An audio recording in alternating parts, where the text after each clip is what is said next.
여름 휴가 시즌이 다가오면서 여행 수요도 폭발적으로 늘고 있습니다. 지금 이 영상을 보고 계신 분들 중에는 여행 계획을 미리 짜놓은 분들도 계실 테고, 휴가를 위해서 좋은 여행지나 숙소를 지금 찾고 계신 분들도 계실 텐데요. 그래서 오늘 한입 랭킹에서는 국내 소비자들이 선택한 호텔 탑 10 랭킹을 준비했습니다. 함께 알아보시죠.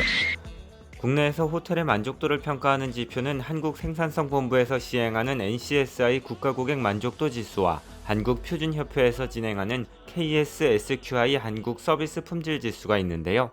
이번 영상은 지난해 10월에 발표된 NCSI 지수를 바탕으로 제작했습니다. 소비자가 만족한 호텔 10위에 이름을 올린 곳은 여의도에 있는 콘레드 서울입니다.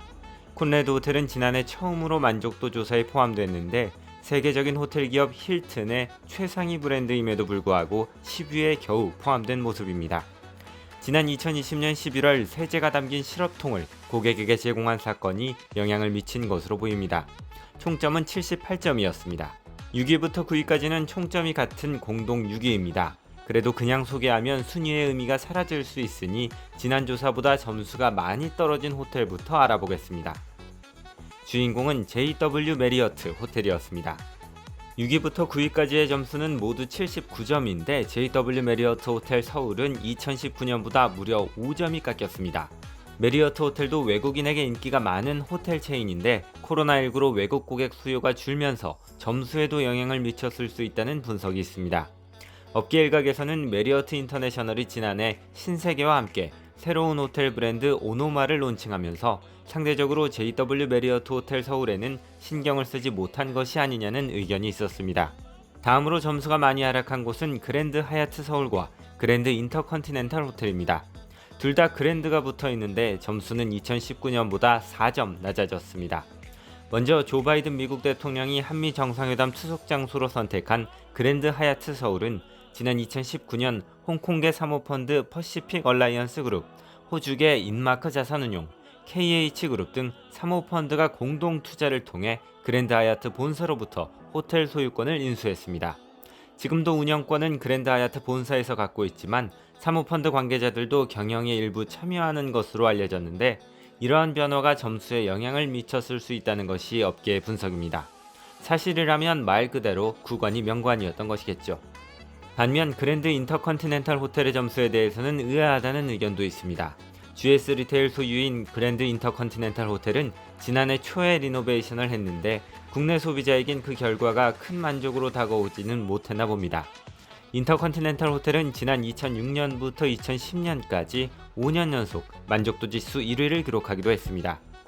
2019년에도 79점, 2021년에도 79점을 기록한 한결같은 공동 6위 호텔은 밀레니엄 힐튼 서울입니다. 밀레니엄 힐튼 서울은 최하위권에 머무르던 호텔이어서 큰 기대가 없었습니다.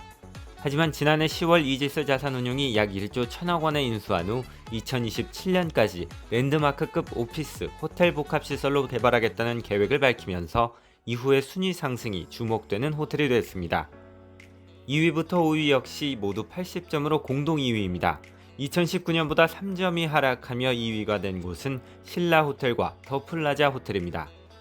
먼저 신라호텔은 워낙 국내 수요가 많은 터라 주차, 식사 등에서 대기가 잦고 붐비는 점, 한옥호텔 공사로 불편이 있었던 점 등이 점수 하락의 원인으로 해석됐습니다. 신라호텔이 면세점 사업에 더 집중하는 모습을 보였다는 점도 호텔 서비스에 영향을 미쳤을 수 있다는 분석입니다. 더 플라자 호텔은 한화호텔앤리조트가 운영하고 있습니다.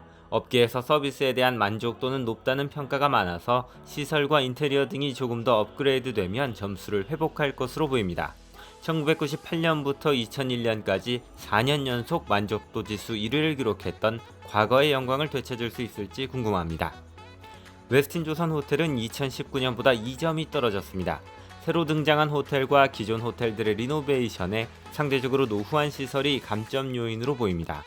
그럼에도 불구하고 높은 점수를 기록한 것은 훌륭한 직원 서비스의 힘이라는 것이 업계 관계자의 설명입니다. SK네트워크스 자회사 워커힐 호텔앤리조트에서 운영하는 워커힐 호텔은 전 조사 때보다 마이너스 1점이 하락했습니다. 국내에서 꾸준한 인기를 얻어왔고 야외 수영장 등을 투숙객 전용으로 바꾸면서 서비스의 질을 높인 결과 하락폭이 크지 않았던 것으로 보입니다. 최근에는 몰입형 예술전시공간 빛의 시어터를 새로 개관하는 등 시설 확대에도 힘을 쏟고 있습니다. 국내 호텔 만족도 지수 대망의 1위는 어딜까요? 아직 이름이 나오지 않은 한 곳, 바로 롯데호텔입니다. 조사가 없었던 2020년을 제외하면 4년 연속 1위입니다. 기존의 서울 메인타워나 익스큐티브 타워보다 낮은 만족도를 기록했던 롯데월드점이 리노베이션 되면서 총점에서 선방한 것으로 보입니다. 하지만 2019년에 비해 4점이 하락했다는 것은 아쉬움으로 남습니다. 롯데호텔의 브랜드 중 시그니엘은 이번 조사에 포함되지 않았는데 올해 조사에 포함될 경우 점수를 만회할 가능성이 있다는 의견도 나옵니다. 네, 지금까지 소비자 만족도를 기준으로 한 국내 호텔 랭킹 탑 10을 살펴봤습니다. 어떠셨나요? 예약하셨던 호텔이 순위 안에 들어있었나요? 꼭 랭킹 안에 없더라도 내가 속한 조건, 상황에 필요한 숙소가 가장 좋은 숙소라고 저는 생각합니다. 지금 숙소를 예약하지 못하셨던 분들에게 이 정보가 도움이 되셨길 바라고요. 좋아요와 구독, 알림 설정까지 부탁드립니다. 그럼 이만!